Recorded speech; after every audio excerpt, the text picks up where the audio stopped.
বাবা মাঝে কেমন হয় পৃথিবীর মধ্যে আজকে দুনিয়ার মুসলমান আজকে যারা বাবা হারাইলাম মা হারাইলাম এই পৃথিবীর মধ্যে এদের মতো এতিবার কেউ দুনিয়ায় নাই বাবারে আজকে যারা বাবার হারাইলাম যারা মারার হারাইলাম একদিন তুমি যেদিন বাবা হবা মা হবা সেদিন বুঝবা তোমাদের সন্তানের জন্য কত মায়া কত মমতা ছিল জোরে জোরে চিল্লায় বলা যাবে না আল্লাহু আকবার একদিন নয় দুদিন নয় 3টা দিন অনাহারে বিবি ডাকতে বলে স্বামী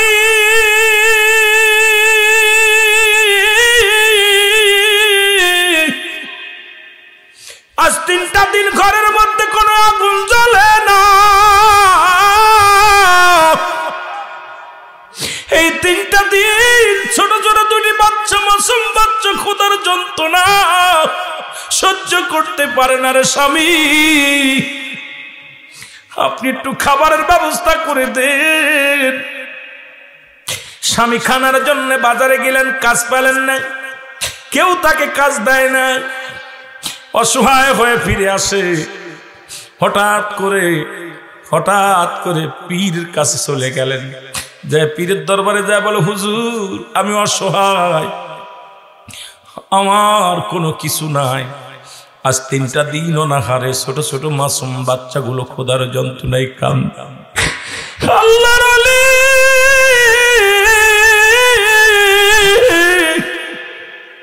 ছোট ছোট মাসুম বাচ্চার কান্না আমি সইতে পারি না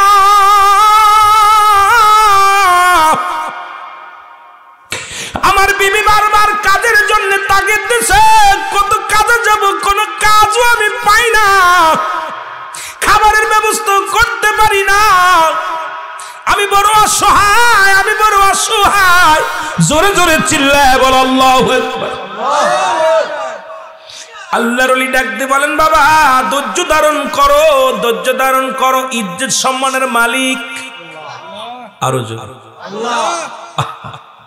আল্লাহর ওলি কি করলেন বললেন বাবা ধৈর্য ধরেন চলে যান আল্লাহর প্রতি তাওয়াক্কুল রাখেন বাড়ি আসলেন বিবি সন্তান দুটো দেখে অনাহারে পড়ে আছে মুরিদ চিন্তা করে আল্লাহ তোমারে ডাকি কোনো কাজও পাই না খাবারের ভিতর কোনো খাবারও পাই না বিবি একটু পাতিলের মধ্যে পানি নিয়ে ভাই পাতিলের মধ্যে পানি নিয়ে কিছু পাথর নিয়ে জ্বালাইতে লাগলেন আয়সা মুরিদ দেখে তাকায় দেখে ওই বিবি পানির মধ্যে পাথর দিয়া জ্বালাইতেছে দুটি বাচ্চা চোখের পানি ছেড়ে কান্দে মা গো আর ক্ষুধা সহ্য করতে পারি না আজ 3টা দিন পানি খেয়ে আসি আর সহ্য করতে পারি না স্বামী যখন ঘরে ফিরে আসলেন স্ত্রী তাকায় দেখে স্ত্রী পানির মধ্যে পাথর দিয়া জ্বালাইতেছে পাথর দিয়ে জ্বালাই স্বামী চোখের পানি ধরে রাখতে পারে না ডাকতে বলে বিবি তুমি আমার সন্তানদের বুঝ দাও আমার ছোট ছোট মাসুম বাচ্চাগুলো খোদার জন্য গড়াগড়ি করে রে এই ছোট ছোট মাসুম বাচ্চার খোদা নিবারণ আমি কেমনে করব এই দুনিয়ার মানুষ এত বড় নিষ্ঠুর কেউ কাজ দেয় না কেউ আমার কাজে নেয় না কেউ উপকার করে না কত ধনের কাছে হাত পাতলাম কেউ দেয় না বড় কষ্টের মধ্যে আছে বিবি তুমি আমার ছোট ছোট মাসুম বাচ্চাদেরকে তুমি ধোঁকা দিও না ছোট ছোট মাসুম বাচ্চা যখন খানা পাবে না আমাদেরকে মৃত্যু ভাববে ওদেরকে তুমি ধোঁকা দিও না জোরে জোরে চিল্লায় বলা যাবে না আল্লাহু আকবার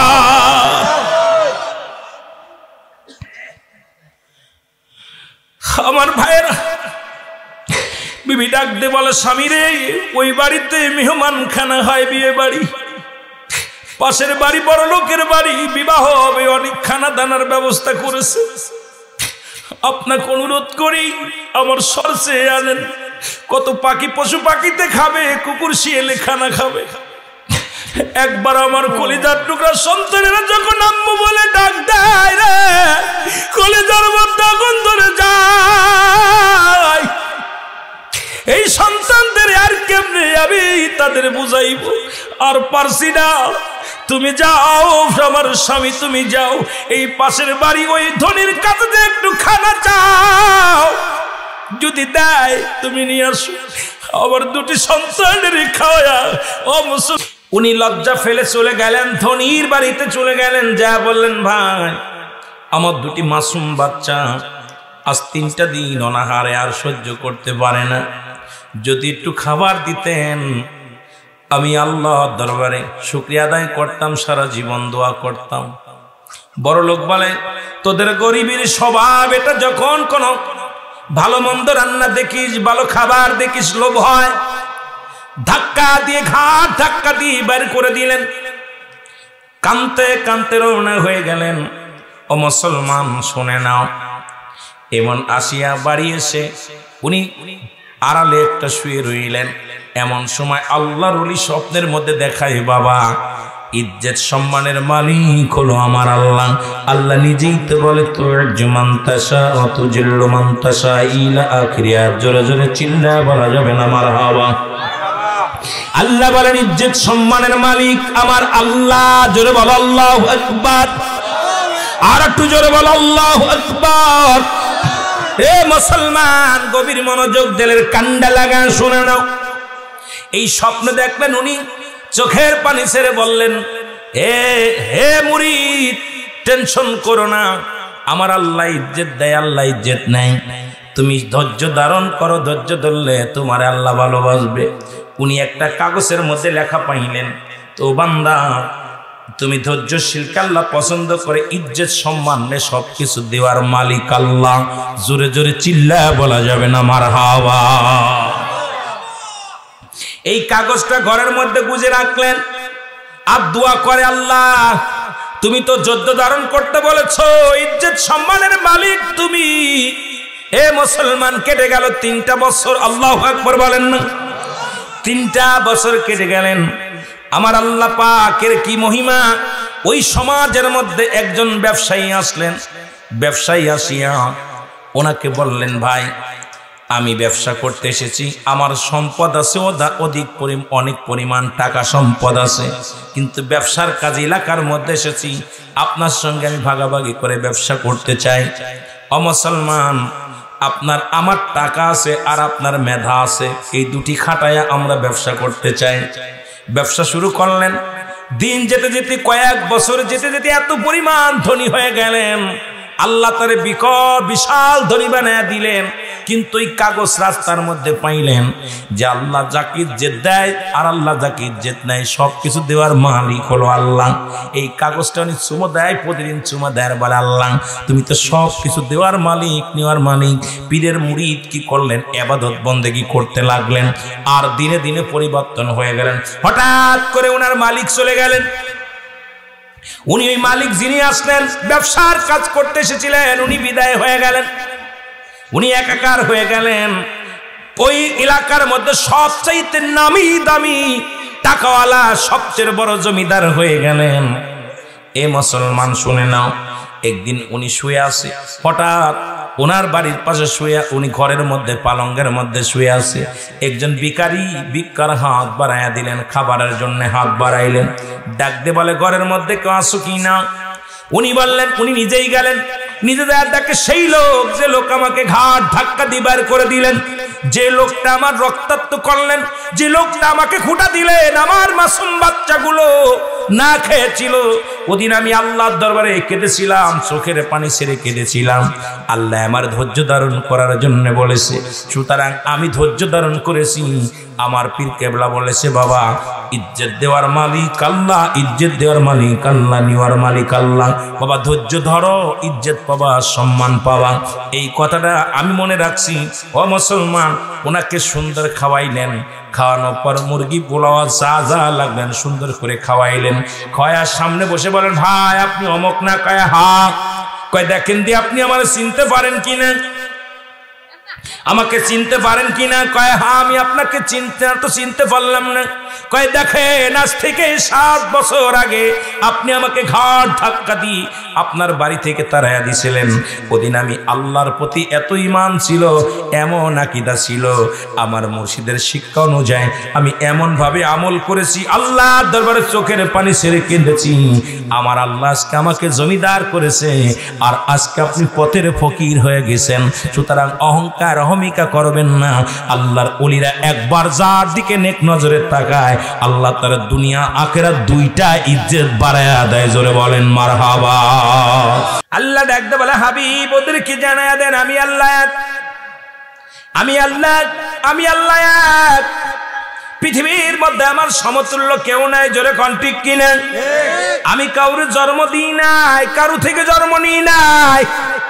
সুতরাং আমার নবী জন্ম নিছে। মিলাদ শব্দের অর্থই যদি জন্ম বৃত্তান্ত হয়, আমার বাবারা শরিয়াতে আমরা যদি বলি নবীজি শরিয়াতে আগমন করেছে, আমার বাবারা বোঝানোর জন্য আমি আপনাদেরকে বলি, অনেক আবেগে পড়ে কথা বললে হবে না। কারণ ঈদে মিলাদুন নবী, নবী দুনিয়ার বুকে আগমন করেছে 570 খ্রিস্টাব্দে শরিয়াতে। কিন্তু নবীকে যদি বলি, নবী পৃথিবী হওয়ার আগেই নবী, আসমান জমিন যখন ছিল না তখনও নবী, কীট পতঙ্গ ছিল না তখনও নবী। এই কথা বললে বাতিলেরা মেনে নিবে না, আগে শরিয়াতের বিধানটা মানতে হবে। জোরে বলেন ঠিক কিনা? নাচিল আকাশ, নাচিল বাতাস, নাচিল কোন দৃপ্তিময় রাসূল তোমারই কারণে বিশালে ভুবনে আমার আল্লাহ জির পরিচয়। জোরে বলেন মারহাবা। আকাশ ছিল না, বাতাস ছিল না, জমিন ছিল না। এ মুসলমান, নবী আগে মানছি, তবে শরিয়াতের বিধান নবী 570 খ্রিস্টাব্দে আসছে। এটা অস্বীকার করার সঙ্গে সঙ্গে ঈমান চলে যাবে, মানুষের ভিতর হট্টগোল শুরু হয়ে যাবে। এটার জন্য নয়, যেহেতু আমি ওলামা একরাম, মানুষের আলেম ওলামা, কথাগুলো হিসাব করে আমাদের বলা লাগবে। আমার দাদু ভাইরা শুনে নেন, এই শরিয়াতের জগতে নবীজি আসলেন 570 খ্রিস্টাব্দে। আমার দাদু ভাইরা দিলের কান্ডা লাগা শোনেন, নবীজির আব্বা ছিলেন, মা ছিলেন। সুতরাং নবীর মিলাদ আছে, আমার আল্লাহর কোনো মিলাদ নাই। একটা দলিল দিবেন যারা মিলাদ অস্বীকার করে তাদেরকেই বলেন, তাদের দলিল হলো সূরা ইখলাস। সূরা ইখলাস দিয়ে বলবেন, ও ভাই সূরা ইখলাসটা পড়ে দেখো, আল্লাহর কোনো জন্ম নাই, নবীর জন্ম আছে। নবীজির বাবা মা আছে, আল্লাহর বাবা মা নাই। সুতরাং স্রষ্টার কোনো সৃষ্টি নাই। মুসলমান শুনে নাও, স্রষ্টা যিনি, তার কোনো জন্ম নাই, সৃষ্টির জন্ম আছে। সুতরাং আমার নবীর মা বংশ সব কিছু আমার নবীর আছে। এই জন্য আমরা মিলাদ মানি, মিলাদ মানেই হলো জন্ম বৃত্তান্ত। জোরে বলেন মারহাবা। নবী লাগবে কবরে, নবী লাগবে মিজানে, নবী লাগবে ফুলসিরাতে গো, নবী লাগবে ইয়াউমুল কিয়ামতের ময়দানে। নবী বিনে কোনো বান্ধব নাই, নবী বিনে কোনো গতি নাই। সেই নবীর মিলাদ আজকে যারা পালন করো না রে মুসলমান, আজকে এত ফতোয়া কই, এত ফতোয়া দাও। নবীর মিলাদ আসমান খুশি, নবীর মিলাদে জমিন খুশি। এর নবীর মিলাদ পালন করেছে আমার স্বয়ং আল্লাহ। নবীর মিলাদ পড়ে মুসলমান শুনে নাও, নবীর প্রশংসা করে আমার আল্লাহ। আল্লাহ বলে, ইন্না নিশ্চয়, ইন্নাল্লাহ আমি আল্লাহ, ইউসাল্লুনা আমি পড়েছি আলান নবী আমার নবীর উপরে। সুবহানাল্লাহ বলেন না। আল্লাহ কয়, ইয়া আইয়ুহাল্লাযীনা আমানু, ঈমানদার বিশ্বাসীরা গো। আল্লাহ যদি বলতি ইয়া আইয়ুহান নাস, ও মানুষ সম্প্রদায়, মানুষকে ডাকে না আমার মালিক। ডাকছে কাদের? ডাকছে ঈমানদাররে। ঈমানদারেরা বিশ্বাসীরা শোনো গো, সাল্লু আলাইহি ওয়া সাল্লিমু তাসলিমা। দুরূদ ও সালাম পাঠ করেছি আমি আমার নবীর উপরে আমার ফেরেশতাদেরকে লইয়া। কেমনে পড়বা? তাসলিমান, তাগিদ দিছে তাজিমান, সম্মানের সঙ্গে। সুতরাং সেই নবীর শান, সেই নবীর মান, এই আবু জাহেল মার্কা মানুষ যারা গো এই নবীর শানকে ছোট করে দেখায়, আবু লাহাব আবু সুফিয়ানের লোকেরা নবীর শানকে বড় করতে পারে না। ওই গাদ্দাবি মার্কা মানুষ যারা নবীর শানকে সহ্য করতে পারে না, যারা সুন্নি, যারা নবীর ইশকে দেওয়ানা, নবী ছাড়া কিচ্ছু বোঝে না। জোরে জোরে বলেন ঠিক কিনা? রহমতের নবীর মিলাদ পালন করে ফেরেশতারা, রহমতের মিলাদ পালন করে আমার আল্লাহ গো। কিন্তু কিছু সংখ্যক মানুষ এটা মানতে পারে না, মানতে পারে না। কারণ তাদের ঈদ হলো দুইটা, একটা হলো ঈদুল ফিতর আর একটা হলো ঈদুল আযহা। কারণ আজকে দারুণ পাক মুসলমান শুনে নেন, ঈদুল আযহা ঈদুল ফিতর যারা পালন করে, কারণ কেন মানে শুনেলেন মুসলমান, ঈদুল ফিতরে পাওয়া যায় কিছু যাকাত ফিতরার টাকা, ঈদুল আযহায় পাওয়া যায় কিছু মুসলমান চামড়ার টাকা। এটার জন্য দুইটা ঈদ জায়েজ, ঈদ মিলাদুন নবী আমরা মানতে পারি না। আপনাদের কাছে অনুরোধ করি মুসলমান মুমিন বাবারা বেশি বেশি করে ঈদ মিলাদুন নবী মানবেন। আল্লাহ যেন এই নবীর শান নবীর মান বলে বলে দুনিয়া থেকে বিদায় নেওয়ার তৌফিক দান করে। জোরে জোরে বলুন আমিন। নবী আসছে উম্মতের কল্যাণের জন্য। আলেম ওলামা শোনো, যারা আমার নবীর বিরোধিতা করে নবী কি বলে শুনে নাও। নবী বলে উম্মতিরা গো,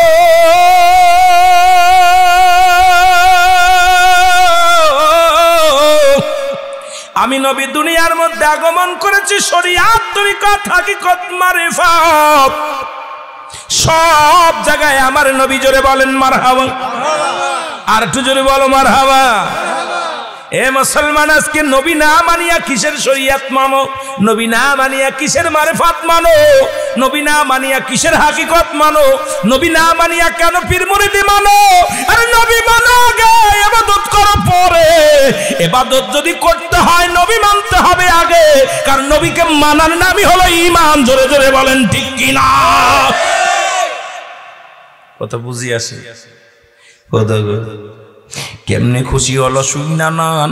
নবী যে বলতেছেন হায়াতি খায়রুল লাকুম আমামায়াতি খায়রুল লাকুম। নবী কয় উম্মতিরা রে, আমি নবী দুনিয়ার মধ্যে আগমন করেছি আমার উম্মতের জন্য কল্যাণ শুরু। কারণ আমি আমার নবী বলছে, আমি নবী ওদের উম্মতের সঙ্গে কথাবার্তা বলেছি, উম্মতের সঙ্গে চলাফেরা করেছি, উম্মতের সঙ্গে কেমনে সংসার ধর্ম করতে সবই আমি নবীকে দিয়ে আল্লাহ শিক্ষা দিছে। আমার আলেম ওলামা বাবারা সংসার ধর্ম করো, সংসার ধর্ম যা কিছু করো সব কিছুর মূলে হলো আমার নবী রাহমাতাল লিল আলামিন। জোরে বলেন মারহাবা। কোন নবী? রাহমাতাল লিল আলামিন। এ আমার ভাইরা বন্ধুরা আমার শুনে লও, এই নবীর সম্মান বলতে যা অনেক আলোচনা চলে আসবে, দিলের কান্ডে লাগায়া শুনলে বুঝতে পারবেন।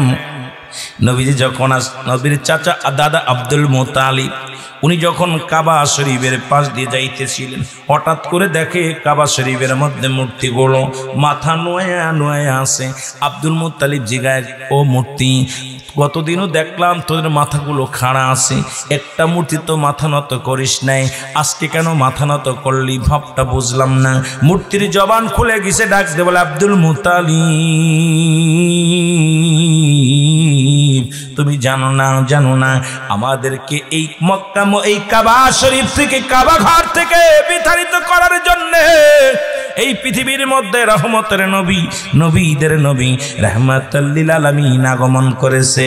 তার সম্মানে তার ইজ্জতে আমরা মূর্তি মাথা নত করে দিছি। জোরে বলেন মারহাবা। আল্লাহর নবী তখনও দুনিয়ার মধ্যে আসেন নাই। কাবা শরীফ যখন ভাঙ্গার জন্য আব্রাহা বাদশাহ সৈন্য হাতিগুলো নিয়ে আসলেন, তখনও শরীয়তে নবী আসেন নাই। অথচ আমার নবীর আমার আল্লাহ কয়, হাবিব আপনি দেখেন নাই? আলাম তারা, আপনি কি দেখেন নাই? আল্লাহু আকবার বলেন না। কোন দিন নবী তো তখন আসেন নাই, কেন নবীরে বলল আপনি কি দেখেন নাই? তার মানে তখনও নবী ছিল। নবী জোরে বলেন ঠিক কিনা? আর একটু জোরে বলো আল্লাহু আকবার। এ বন্ধুগণ শোনো, আব্দুল মুত্তালিব ডাক দিয়ে কয়, কাবারে আজ থেকে 26 দিন আগে তোরে ভাঙ্গার জন্য আবরা বাদশা সৈন্য নিয়ে আসলো। তোর একটা ইট ভাঙতে পারে নাই, তোর কোনো ক্ষতি করতে পারে নাই। আজকে কেন মাথা নুমাই আসির আমার বাড়ির দিকে এইভাবে?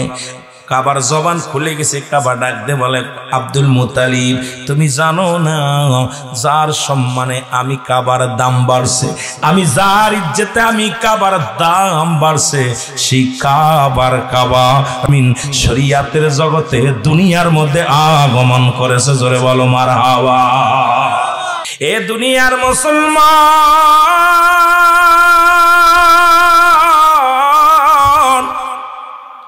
বলতেছিলাম মুসলমান শুনে নাও, ওরস শব্দের অর্থ হলো মেলা, ওরস শব্দের অর্থ বাসর, ওরস শব্দের অর্থ যেখানে লেখায় লেখে দেখছেন মাজারের পাশে বড় অক্ষরে লিখছেন পবিত্র ওরস মুবারক। ঠিক কি না? কথা বলেন, কথা বলেন। যেগুলো আপনাদের জানার দরকার। ওরসের শাব্দিক অর্থ হলো মেলা, ওরসের শাব্দিক অর্থ হচ্ছে মাসুক, মাসুকের মিলন মেলা। ওরসের শাব্দিক অর্থ হচ্ছে বাসর। ও মুসলমান, ওরসের শাব্দিক অর্থ হলো বাদান পৃথিবীর মহান আত্মাদের জীবিত এবং মৃত্যু যত আলেমগণ ওলামাগণ যত মহান আত্মাদের মিলন হয় এটার নামকেই বলা হয় ওরস মুবারক। জোরে বলেন সুবহানাল্লাহ, আর একটু জোরে বলেন আল্লাহু আকবার।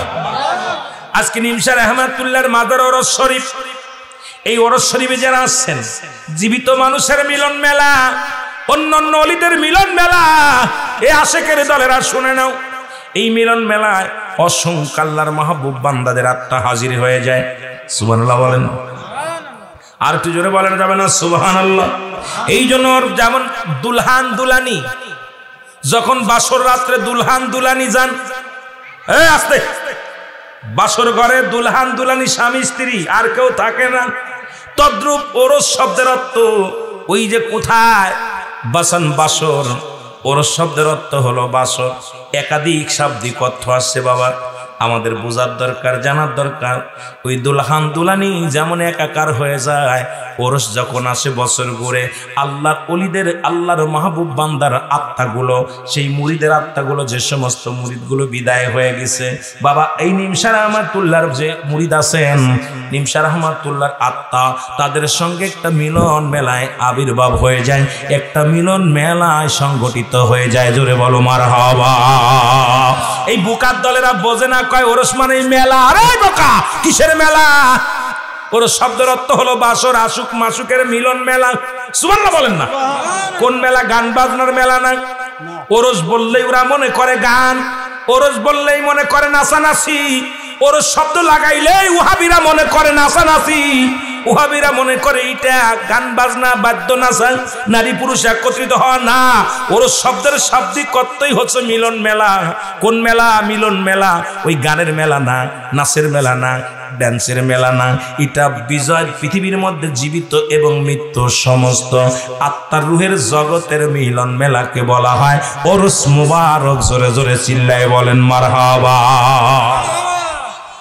এগুলো আপনাদের জেনে রাখা লাগবে বাবা। এখন পীর, আবার পীর লেখা দেখলেই মাথা গরম হয়ে যায়, কয় কোরআন শরীফ তুলে ধুনা ধুনলাম, কোথাও কোনো পীর পাইলাম না। আমার দেশের একদল তাফসীর কারো, তারা মাহফিলে এসেই বলে কোরআন শরীফ তুলে ধুনা ধুনলাম। নাউজুবিল্লাহ বলেন না। কোরআন শরীফ তুলে ধুনা ধুনছে। কথা বলেন, কত বড় বিয়াদব, কত বড় কাজ্জাব, কত বড় পণ্ডিত, কত বড় লম্পট হলে কোরআন শরীফকে তুলে ধুনা ধুনতে চায়। কোরআন শরীফ এত ধুনা ধুনলাম, কোথাও কোনো পীর পালাম না। আরে বোকার দলেরা পীর পাবি কেমনে? কোরআন শরীফ তো ফার্সি ভাষায় লেখা না, পীর হলো ফার্সি ভাষা। কি ভাষা? জোরে বলেন, পীর মানে কি? পীর হলো ফার্সি ভাষা। আরো জোরে বলেন আল্লাহু আকবার। কথা বলবো না, বাদ দিব, বুঝার জন্য বলে যাচ্ছি, কারণ আপনারা অনেক সাধারণ মানুষ, সরল প্রাণ মানুষ, আপনাদেরকে ঘায়েল করবো ওই সমস্ত জাহেল মার কালেমরা। এই জন্য আপনাদের শিকার দরকার।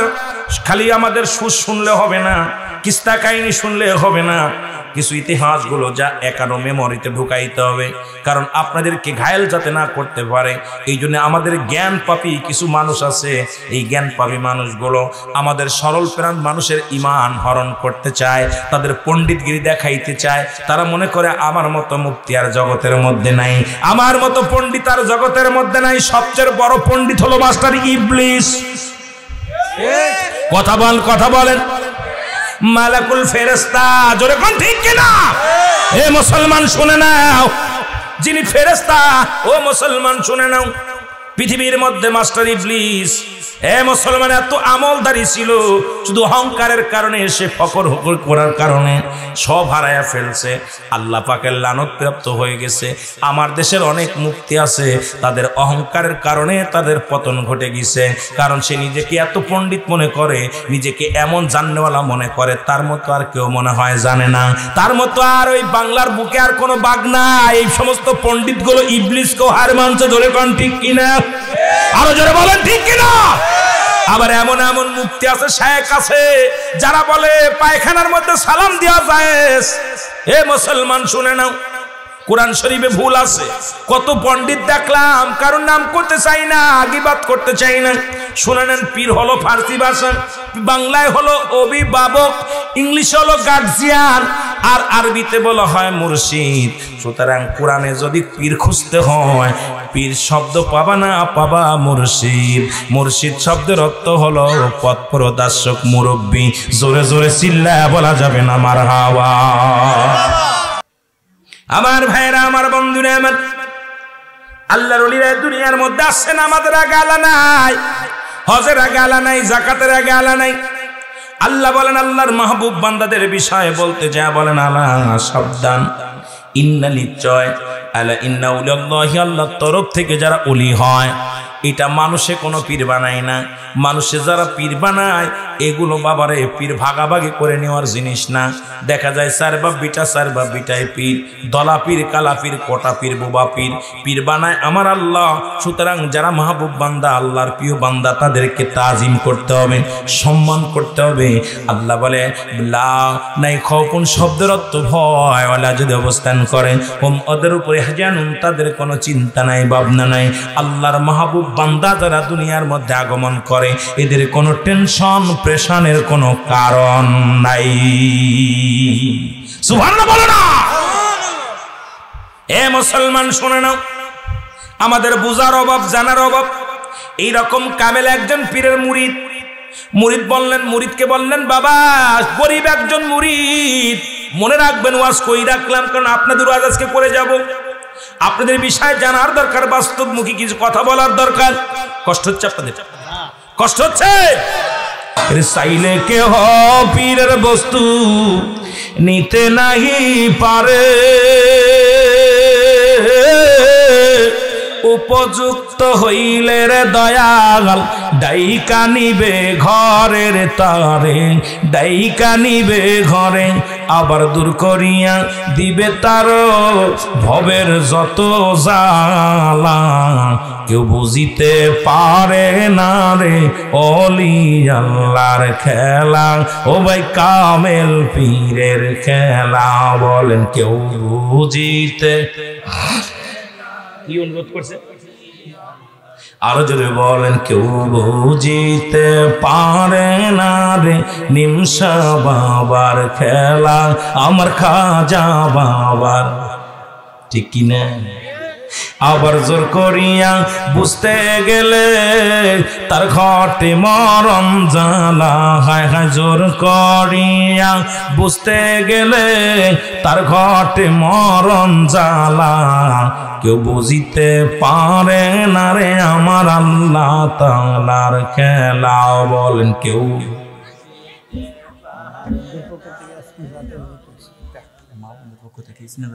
আস্তে আস্তে ৩৬ বছরে যার জ্ঞানা কি ফোটে না,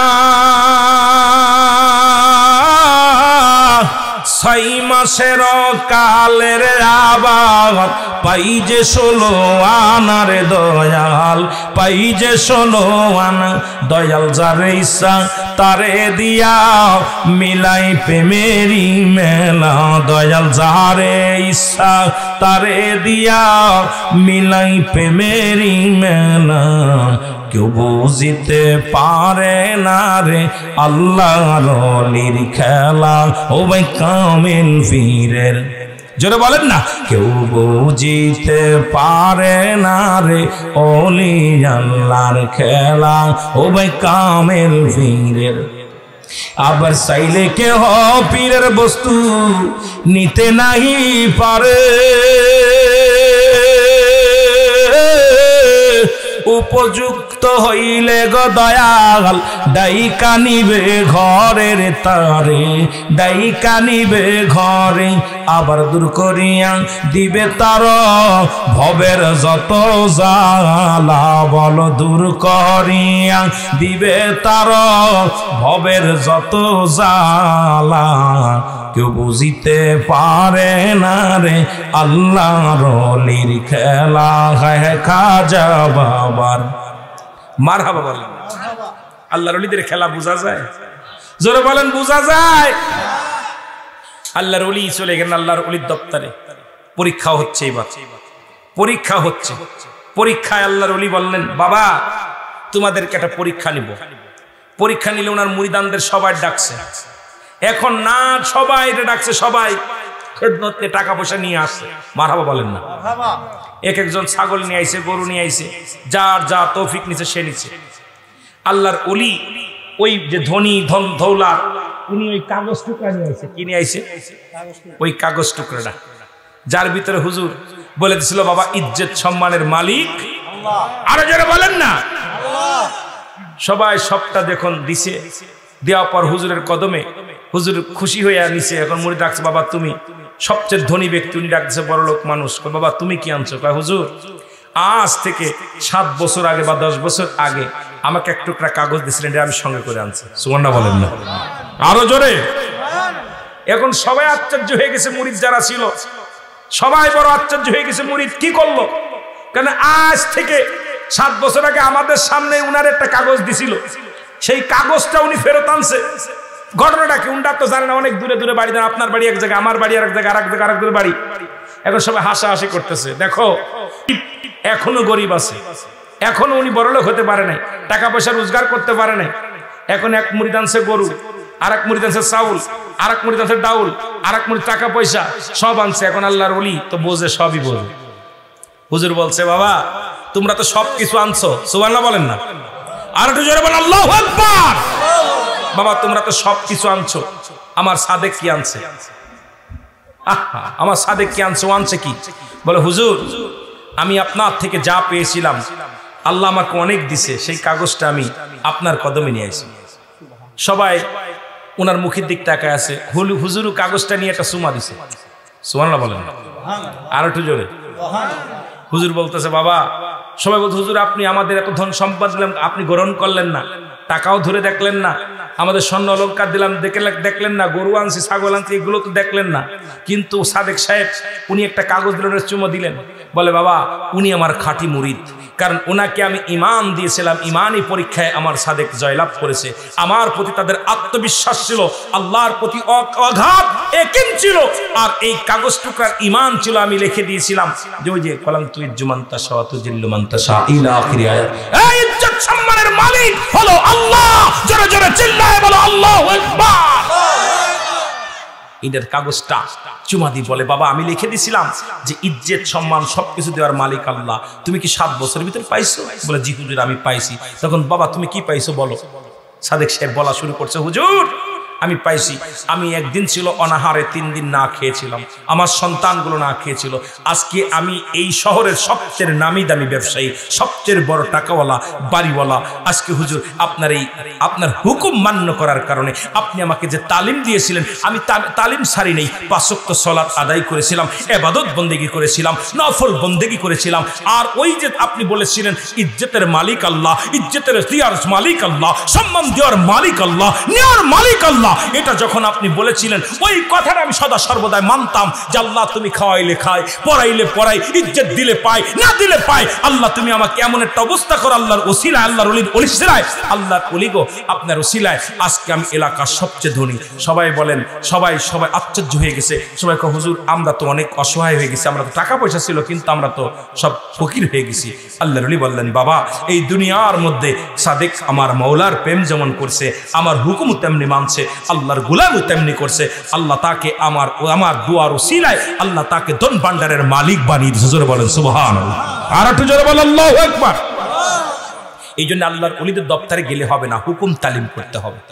ওলিদের দপ্তরে যায় পর যে আমিত্ব থাকে, যদি ভিতরে অহংকার থাকে, ভিতরে বড় মুফতি আপনি, মুহাদ্দিস আপনি, আপনি বড় টাকাওয়ালা জমিদার, আপনার ভিতরে যদি অহংকার থাকে তাহলে তো আপনার পিঠ ধরে লাভ নাই। যেমন আজকে বসেছেন, আপনি যদি অহংকার থাকতো এই মাটির মধ্যে, এই নেড়ার মধ্যে বসতে পারতেন না, এই খড়ের মধ্যে বসতে পারতেন না। যারা অহংকার আছে তারা চিন্তা করে আমি বড় লোক মানুষ, যারা সুপার মধ্যে বসার অভ্যেস, তারা কি এই জায়গায় বসতে পারবো? তারা আয়সা চিন্তা করে হারে।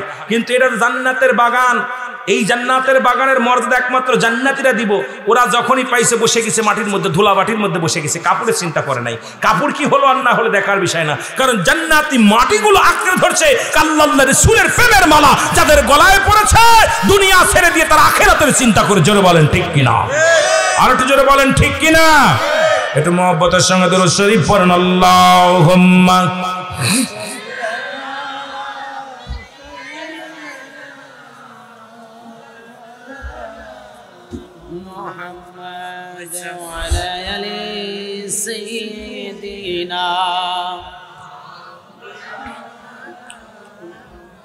দুরূদ শরীফের হালাত দেখে খুব খারাপ লাগে। কি অবস্থা, কি এরকম দুরূদ শরীফ বলে হইব? নবীর উপরে একবার দুরূদ পড়লে 10টা নেকি, নবীর উপরে একবার দুরূদ পড়লে 10টা গুনাহ মাফ, নবীর উপরে একবার দুরূদ পড়লে 10টা পুরস্কার ইয়াউমাল কিয়ামতের ময়দানে আল্লাহ দান করে। নবীর উপরে দুরূদ পড়লে আমার আল্লাহ খুশি হয়, নবীর উপরে দুরূদ পড়লে আমার নবীজি খুশি হয়, নবীর উপরে দুরূদ পড়লে আমার কে খুশি হয়? ফেরেশতারাও খুশি হয়। জোরে বলেন সুবহানাল্লাহ। আর একটা মাসালা হলো, অনেকেই পীরের দরবারে মহিলারা যায়, নারী পুরুষ যায়, এটাকে নিয়ে সমালোচনা হচ্ছে। জোরে বলেন ঠিক কিনা? আপনাদেরকে অনেক কথা বলতে চেয়েছিলাম ওলি আল্লাহদের সম্মান নিয়ে, কিন্তু যেতে পারবো না, সময় তো কাছায় আসছে, এই জন্য বলতে পারবো না। যদি মহিলাদের সুব্যবস্থা থাকে, মহিলারা 5 ওয়াক্ত সালাত জামাত আদায় করতে পারবে। মহিলাদের যদি সুব্যবস্থা থাকে তারা ঈদের নামাজ পড়তে পারবে। মহিলাদের যদি সুব্যবস্থা থাকে, যদি পর্দার ব্যবস্থা সুব্যবস্থা থাকে, তারা জুম্মার নামাজও তারা জামাতে আদায় করতে পারবে। জোরে বলেন সুবহানাল্লাহ। বাংলাদেশ নয়, ঢাকা শহরে অধিকাংশ মসজিদেই আমাদের দেশে অনেক ফতোয়া, অনেক মুফতি দিয়ে দিয়েছে যে নারী পুরুষ একত্রিত যায় আর পীরের দরবারে হারাম। এই মৌলবি, কয় পাতা পড়েছস? কয় পাতা পড়েছস? ঢাকা শহর অধিকাংশ মসজিদেই নারীদের জন্য পর্দার ব্যবস্থা, আলাদা জামাতের জায়গা আছে, আছে কি না? আছে। কথা বলেন না। মাসালা শোনেন, মাসালা শুনে নেন। রাসূলের দরবারে দুই মহিলা আসলেন, দুজনই হায়াজ অবস্থায়, অপবিত্র, ঋতু আসছে। এই মহিলারা কথা বলবি না, ভিতর থেকে ওয়াজ শুনবি। তোদের বিরুদ্ধে সবাই ওয়াজ করে, আমি তোদের পক্ষে ওয়াজ করি, শোন। মারহাবা, সুবহানাল্লাহ বলেন না। সুবহানাল্লাহ। দুজন মহিলা হায়াজ আসছে, এই অবস্থায় রাসূলুল্লাহর কদমে আছে সকালবেলা ঈদ, ঈদের জামাত, ঈদুল ফিতর বা ঈদুল আযহা, যে কোনো একটা ঈদ। নবীজির কাছে আসছে, ইয়া রাসূলুল্লাহ, ইয়া হাবিবাল্লাহ, পর্দার ভিতর থেকে বল, ইয়া রাসূলুল্লাহ, ইয়া হাবিবাল্লাহ, আগামীকাল তো ঈদ, এখন আমরা কি ঈদের ময়দানে যাব? কথাটা শুনে নেন। নবীজি বললেন, নবীজিকে বলতেছে আমরা কি ঈদের জামাতে যাব? নবীজি বলে হ্যাঁ। কি বললেন? কথা বলেন। হ্যাঁ। আমার বাবারা, নবীজি যখন বলেন হ্যাঁ, মহিলারা বলেন ইয়া রাসূলুল্লাহ, ইয়া হাবিবাল্লাহ, আমরা তো অপবিত্র অবস্থা, ঋতু অবস্থা, আমাদের কি আছে? হায়াজ আসছে, ঋতু আসছে, এখন আমরা এই অবস্থায় কি যেতে পারবো? নবীজি বললেন হ্যাঁ। সুবহানাল্লাহ বলেন না। এরে মাসালা শোন বাবা, হ্যাঁ, তবে তোমরা যাবে, নামাজে শরীক হবে না, নামাজ তোমরা পড়বে না, তোমরা যাবে একটা পর্দার আড়ালে বসে থাকবে। যখন আমি নবী সালাত আদায় করে দোয়া করি, তখন তোমরা দোয়ায় শরীক হবে। সুবহানাল্লাহ বলেন না। নামাজ নয়, দোয়ায় শরীক হবে। এর দ্বারা প্রমাণ হয়, যদি কোনো মেয়ে আজকের মাহফিলও আসে, দোয়ায় শরীক হয়, আপনার নামাজ পড়া লাগবে না, আসছেন, নামাজ আপনার জন্য বন্ধ, কিন্তু দোয়া আপনাদের জন্য বন্ধ না। যারা বলো আল্লাহু আকবার বলো। এখন যদি কোনো পীরের দরবারে কোনো নারী পুরুষ যায়, শরীয়তের বিধান অনুযায়ী পর্দার বিধান থাকে, অবশ্যই যাওয়া যায়। মহিলাদের মরণ আছে, পুরুষের মরণ আছে, মহিলাদের মরণ নাই আছে। 2টা মহিলা কবরে কথা বলেছিল, এই মৌলবী রাহন, তোর মতো মৌলবী কথা বলতে পারে নাই, কিন্তু আমার মারা কথা বলেছে। একজন হলো মা রাবিয়া বসরি, আর একজন হলো আম্মা জান খাদিজাতুল কুবরা। সুবহানাল্লাহ বলেন। রাবিয়ার মন কান নেকি জায়গায়, রাবিয়া তোমার রব কে? রাবিয়ারে জিগাইতেছে, শুনে নেন, রাবিয়াকে জিগাইতেছে, রাবিয়া তোমার রব কে? রাবিয়া বসরি যিনি বিয়া করে নাই, জীবন শুনে নেন, হাকিকত শুনে নেন, ওয়াজ শুনেন। আজকে যেতে পারবো না হয়তো, অনেক এটা বিস্তারিত কথা বললে বুঝতে পারবেন, বিশ্লেষণ করে কথা বলার সময়ের দরকার। রাবিয়া বলে, মনকার নেকি রে মনকার, আমাকে তুমি জিগাইলা আমার রবকে, আমি আমার রব যে কে তুমি রবকে জিগাও আমি রাবিয়াকে। সুবহানাল্লাহ বলেন। আমি যে আমি রাবিয়া, আমি রবের জন্য আমি পাগল ছিলাম। এ মুসলমান তুমি জিগাও আমার রবকে জিগাও। আমার রব যদি আমাকে চেনে আমার জীবন ধন্য, আর আমার রব যদি আমাকে না চেনে, আমি যদি বলি বাকি বিল্লাহ আমার বন্ধু, বাকি বিল্লাহ যদি কয় আমি ওরা চিনি না, ইজ্জত থাকবে? কথা কয় না। একটু আগে বাকি বিল্লাহ বলছে আমার বন্ধু মাওলানা রুহুল আমিন সাহেব আছে, এখন আমি যদি মাইকদের কথা কিসের বন্ধু আমি চিনি না, ওর ইজ্জত থাকতো? কথা কয় না কেন? ওয়াজ কি বুঝতেছেন? সুর দিতেছি না, কথা শুনেন বালা করে শোনেন। এখন রাবিয়া বলতেছে আমি যে আমি স্বীকার করলাম আমার রব আল্লাহ, আল্লাহ যদি বললাম আমি রাবিয়ারে চিনি না, আমার জীবন বরবাদ। আমি যে রবের জন্য গোলামি করলাম, আমার রবকে জিগাও আমি রাবিয়াকে চিনে কিনা। সুবহানাল্লাহ বলেন না।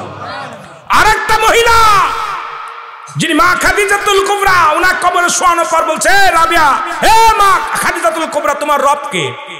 খাদিজাও একই প্রশ্ন উত্তর দিছিল, আমাকে তুমি বলতে আমি যার প্রেমে সম্পদ সব ছেড়ে দিলাম, যার প্রেমে দুনিয়া ছেড়ে দিলাম, যার প্রেমের পাগল হইয়া আমি আমার রাহমাতুল লিল আলামিনের গলায় মালা পরাইলাম শুধু আল্লাহকে পাওয়ার জন্য, শুধু ওই জান্নাত পাওয়ার জন্য। আজকে তুমি আমার জিগাইতেছ আমার রবকে, আমার আল্লাহ যদি আমি খাদিজাকে অস্বীকার করে, আমি খাদিজা জাহান্নামী ছাড়া কোনো পথ পাবো না। আমার মৌলার জিগাও আমি খাদিজারে চেনে নাকি? সুবহানাল্লাহ বলেন। মন কার নাকি আমার বলতে তোমার নবীকে বলে আমার নবীরে জিগাও আমি কে? সুবহানাল্লাহ বলেন।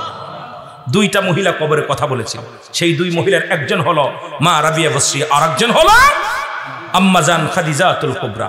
তুমি মৌলবি ফালাফালি করো, এই জন্য আল্লাহর যদি না হতে পারো তোমার মতো মৌলবি জীবন বিফলে। জোরে বলেন ঠিক কিনা? আমার সাদের জীবন বিফলে গো, সোনার জীবন বিফলে, ও নবীজি আপনা কেন পাইলে? আমার সাদের জীবন বিফলে গো, সোনার জীবন ও নবী আপনা কেন? এর কুরআন আর হাদিসে শুনি গুনাহগারের বান্ধব তুমি, ও আরে ও নামেতে মধু মাখা, ওই নামেতে মধু মাখা করছো পাগল আমারে, ও নবী আপনা। একটু মহব্বতে বলেন সাদের জীবন বিফলে গো, সোনার জীবন বিফলে, ও নবী আপনা। এরে আদম নবী সৃষ্টির পরে আরশের নিচে সিজদায় পড়ে গো, ওরে আদম নবী ক্ষমা পাইলো, আদম নবী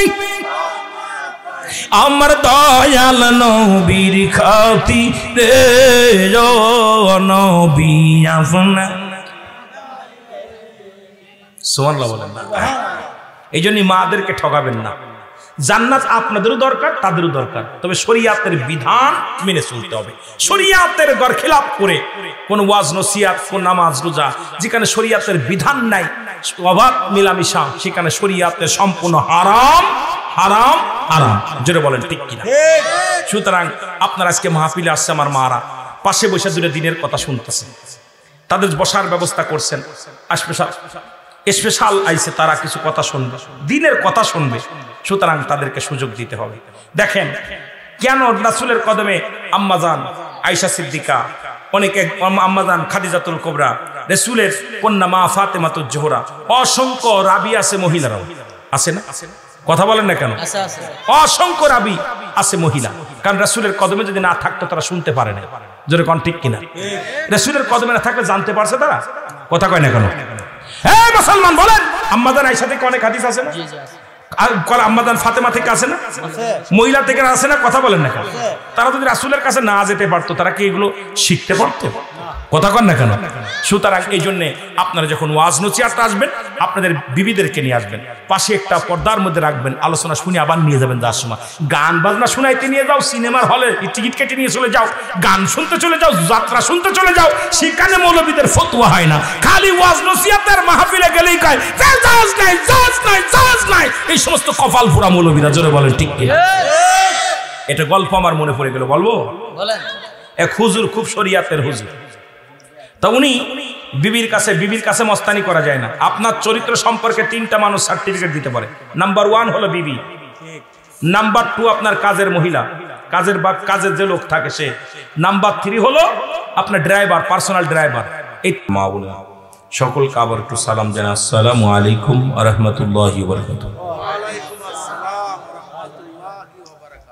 আল্লাহ তাআলা আজকের এই মাহফিলে বসার মতো সুযোগ দান করলো, খুশি না বেজার? আর একটু জোরে বলেন, খুশি না বেজার? যেখানে আল্লাহর ওলির মাজারটা জিয়ারত করে আসলাম, একজন নিমশা রহমতুল্লাহ শুয়ে আছেন, একজন আল্লাহর মাহবুব বান্দা যারা ঘুমায় আছে তাদের ইন্তেকাল নাই, মরে নাই, পর্দার আড়াল হয়ে গেছে। রাসূল বলে মেরকাত শোনে, মেরকাতের 10ম খণ্ড 722 নম্বর পৃষ্ঠা, তাফসীরুল বায়ান 5ম খণ্ড 524 নম্বর পৃষ্ঠা। রাসূল বলে আলা সাবধান, ইন্নানি চালা ইন্নাউল্লাহি, আল্লাহর তরফ থেকে যারা ওলি হয়েছে লা ইয়ামুত, তাদের মৃত্যু নাই। জোরে বলুন মারহাবা। আর একটু জোরে বলেন মারহাবা। নিমশা রহমাতুল্লাহ এই রহমাতুল্লাহ আলাইহির মতো আপনাকে আমাকে একদিন চিরঘুম ঘুমাইতে হবে। জোরে বলেন ঠিক কিনা? তবে আল্লাহর ওলিগণ যখন দুনিয়া থেকে বিদায় যায়, রাসূল বলে লা ইয়ামুত, আল্লাহ বলেন কুল্লু নাফসিন যায়কাতুল মাউত, প্রতিটা প্রাণীর মৃত্যু স্বাদ গ্রহণ করতে হবে। আর আল্লাহ রাসূল বলে লা ইয়ামুত, তাদের মৃত্যু নাই। কাদের মৃত্যু নাই? আল্লাহর মাহবুব বান্দা যারা হয়ে যায়। জোরে বলেন ঠিক কিনা? আল্লাহ আজকের এই মাহফিলে পবিত্র ঈদ, ঈদ মানে আনন্দ, মিলাদ মানে জন্ম বৃত্তান্ত। এটার উপরে আগে আমার আগের বক্তা একটু বিশ্লেষণ করেছেন, আমি আর একটু করেই আলোচনার মূল ধারায় চলে যাব। ঈদ মানে আনন্দ, ঈদ মানে কি? আনন্দ। মিলাদ মানে জন্ম বৃত্তান্ত। জোরে বলেন মারহাবা। আর একটু জোরে বলেন। এখন আপনাদের বোঝানোর জন্য বলতেছি, যত বড় মুফতি মুহাদ্দিস থাকেন না কেন, আমি কাউকে এত বড় আলেম না, আমি যেহেতু এত বড় জাননেওয়ালা না, বন্যওয়ালা না, শুধু আপনাদেরকে বোঝানোর জন্য আমি যেটুকু জ্ঞান অর্জন করেছি হয়তো আপনাদের নাই, আপনাদের যেটুকু আছে আমার নাই। আর আপনি যেটা জানেন আমি জানি না, আমি যেটা জানি আপনি জানেন না। জানার কোনো শেষ নাই, মানতে হবে। জোরে বলেন ঠিক কিনা? এখন ঈদ মানে আনন্দ, মিলাদ মানে জন্ম বৃত্তান্ত। আমিন বলেন, আমিন বলেন। ঈদে মিলাদুন নবী, সুবহানাল্লাহ বলেন না? আর একটু জোরে। মুসলমানদের ঈদ কয়টা? জোরে কয়টা? জোরে বলেন কয়টা? একটু হাত উঠে দেখান দি কয়টা? কয়টা? হাত দিয়ে দেখাবেন। 2টা? কয়টা? কয়টা? মুসলমানদের ঈদ হলো 5টা। জোরে বলেন মারহাবা। মিলাদুন নবী স্মরণে মাহফিল করতেছেন, ঈদ কয়টা জানেন না? নিমতে 34 বছর মাহফিল হচ্ছে, এখন যদি ঈদের সংখ্যা না জানেন, এতকাল পরে এই উদযাপন করে লাভ কি? মুসলমানদের ঈদ হলো কয়টা? জোরে চিল্লায় বলেন কয়টা? আমি আপনাদের উস্তাদ, আপনারা ছাত্র। এখন আপাতত যদিও ছোট হই বয়সে, অনেক মুরব্বী کرام বসে আছেন, তাদের কাছে আমি কিচ্ছু না। অনেক মুরব্বী کرام আছেন, উলামায়ে کرام আছেন, আমি গুনাহগার পাপী মানুষ। আকাশের নিচে এই জমিনের উপর আমার মতো নরাধনকে দিয়া আল্লাহ দ্বীনের কাজ করাইতেছে, রাসূলের পথে কথা বলার সুযোগ দান করেছে। এই শুকরিয়া আদায় করে শেষ করতে পারিনি। আমার বাদানেরা, আমার মতো কত মানুষ দিন মজুরি, কত মানুষ গরুর ঘাস কাটে, কত মানুষ ব্যবসা করে, কত মানুষ চাকরি করে, কিন্তু আমাকে দিয়ে আল্লাহ, এই নরাধনকে দিয়ে আল্লাহ দিন প্রচারের কাজে নিয়োজিত করেছে। আল্লাহ যেন সঠিকভাবে সঠিক কথাগুলো বলার সুযোগ দান করে। জোরে চিল্লায় বলেন মারহাবা। মুসলমানদের ঈদ কয়টা? জোরে চিল্লায় বলেন। নাম্বার 1 ঈদে মিলাদুন নবী সাল্লাল্লাহু আলাইহি সাল্লাম। নাম্বার 2 ঈদুল ফিতর। নাম্বার 3 ঈদুল আজহা। নাম্বার 4 ইয়াউমুল জুম্মা। নাম্বার 5 আরাফাতের ময়দান। জোরে বলেন মারহাবা। আর একটু জোরে। কয়টা ঈদ মুখস্থ হয়েছে? নাম্বার 1 জোরে বলেন ঈদে মুখস্থ করতে হবে। অন্য প্রতি মাহফিলে এক এক মাহফিলে কিছু নিতে হবে। জেগে জেগে বয়া থাকবে না, তাবারক খাবেন, এর পক্ষে আমি না। আপনাদের বক্তা হতে হবে। খালি বক্তা দাওয়াত করে আনবো, হাজার হাজার টাকা দিব, আর ওয়াজ করবো, খামু, নিয়ে যাবো। আমরা সব নগদ নেই, খাবার দিচ্ছেন নগদ, টাকাও দিবেন নগদ, ভালোবাসা নগদ। আমি বাকি দেওয়ার পক্ষে না, আমি নগদ যা দিব কিছু নগদ দিয়ে যাব, বাকিটা তো আছে যা দিব প্রতি মাহফিলে। কারণ বর্তমান যুগ আধুনিক যুগ, বর্তমান মডেলিং যুগ, যেই যুগের মধ্যে আমাদেরকে জ্ঞান অর্জন করতে হবে। জ্ঞান অর্জন করতে হবে। জ্ঞান অর্জন করার জন্য শুধু চিন্তা আসে না, যেখানে পারেন সেখানে যান। আজকের মাহফিলে এসেছেন কিছু নেওয়ার জন্য, আল্লাহ যেন নেওয়ার তৌফিক দান করে, জোরে বলুন আমিন। এক নাম্বার কি? ঈদে মিলাদুন নবী সাল্লাল্লাহু আলাইহি সাল্লাম। নাম্বার 2, নাম্বার 3, নাম্বার 4 ইয়াউমুল জুমা, গতকালকে গেছে। নাম্বার 5 আরাফাতের ময়দান। মারহাবা বলেন না? আর একটু জোরে। এখন ঈদ মানে আনন্দ, মিলাদ মানে জন্ম বৃত্তান্ত। এখন মিলাদ যারা না মানে, পৃথিবীর মধ্যে সবচাইতে নগণ্য, সবচাইতে নিকৃষ্ট জাতি যেটা, সেটাও মিলাদ মানে। কারণ তারও জন্ম আছে। জন্ম নাই একমাত্র স্রষ্টার। জোরে বলেন কার? জোরে বলেন কার? স্রষ্টার, আল্লাহর। আল্লাহর কোন সৃষ্টি নাই, স্রষ্টার কোন সৃষ্টি আছে? কথা বলেন। সৃষ্টি আমাদেরকে সৃষ্টি করেছে, আর আমার আল্লাহ স্রষ্টা, তিনি আমাদেরকে সৃষ্টি করেছেন। স্রষ্টার কোন সৃষ্টি নাই, সৃষ্টির স্রষ্টা আছে। জোরে বলেন ঠিক কিনা? সৃষ্টির স্রষ্টা আছে, স্রষ্টার কোন সৃষ্টি নাই। বুঝবেন কিন্তু ওয়াজটা ভালো করে নেবেন, কারণ একবার জ্ঞান দিলে, যে কোনো এইরকম ভুল ব্যাখ্যা বিশ্লেষণ দিলে আপনারা বুঝতে পারবেন। এই জন্য সঠিকটা আমাদের জানার দরকার। মারহাবা বলেন না? এখন আল্লাহ বলেন, আমার নবীর বাবার নাম কি? জোরে বলেন নাম কি? মার নাম? আরো জোরে। দাদার নাম? দাদির নাম ফাতিমা, দাদির নাম? নানার নাম আব্দুল ওহাব জোহরি, নানির নাম বাররা। জোরে বলেন মারহাবা। শিখতে হবে বাবা এগুলো। মিলাদুন নবী ঢুকতে হলে নবীর বংশ জানি না, আয়া অনেকে অনেক রকম কথা বলবো, এটা মানতে পারবো না। সুন্নিরা এক একজন নক্ষত্র, একজন কামেল পাস মাওলানা চাইতে একজন সুন্নি, সাধারণ সুন্নি, তাদের চাইতে উদ্দেশ্য জগতে যদি নবীর প্রেমটা এসকে যদি ভিতরে থাকে, জোরে বলেন মারহাবা। আর একটু জোরে বলেন মারহাবা। আমার বাবারা, এখন আল্লাহর আব্বার নাম কি? আছে? মার নাম? দাদার নাম? দাদির নাম? বংশ পরিচয়? তাহলে যে সমস্ত কাঠমৌলবীরা কয় নবী মিলাদুন নবী মানি না, তার মানে তারা তো এক নম্বরে শিরক করলো। কারণ আল্লাহ বলে, আমায় কাউকে জন্ম দিই নাই, কারো থেকে জন্ম নিই নাই। আল্লাহর কোনো ফুলাফান নাই, গোষ্ঠী নাই, আত্মীয় স্বজন নাই। তাহলে আল্লাহর সঙ্গে যারা শিরিক করলো, তারা কিসের মুসলমান, কিসের মুসলমান, কিসের মুমিন? এক নম্বর কাট্টা কাঠমৌলবী। জোরে বলেন ঠিক কিনা? আল্লাহ বলেন, কুল হুয়াল্লাহু আহাদ আল্লাহুস সামাদ লাম ইয়ালিদ ওয়া লাম ইউলাদ ওয়া লাম ইয়াকুল লাহু কুফুয়ান আহাদ। জোরে জোরে চিল্লায় বলা যাবে না মারহাবা? এ দুনিয়ার মুসলমান, গভীর মনোযোগ।